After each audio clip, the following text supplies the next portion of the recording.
বিশ্বের খবর যখন বদলে যাচ্ছে প্রতিক্ষণে, আমরা আসছি সত্যের পথে, নির্ভীক কণ্ঠে। সিএনএনডব্লিউ নিউজ টিভি সংবাদ, যেখানে শুধু তথ্য নয়, বিশ্লেষণও সমান শক্তিশালী। বিএনপি চেয়ারম্যান তারেক রহমানের সিলেট সফরের চূড়ান্ত সূচি ঘোষণা করা হয়েছে।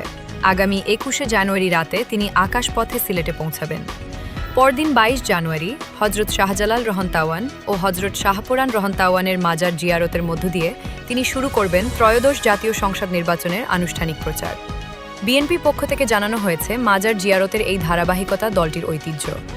প্রয়াত চেয়ারপারসন খালেদা জিয়াও বরাবর এখান থেকেই নির্বাচনী প্রচারণা শুরু করতেন। মাজার জিয়ারত শেষে বেলা ১১টায় তারেক রহমান সিলেট নগরের চৌহাট্টা আলিয়া মাদ্রাসা মাঠে এক বিশাল নির্বাচনী জনসভায় প্রধান অতিথির বক্তব্য দেবেন।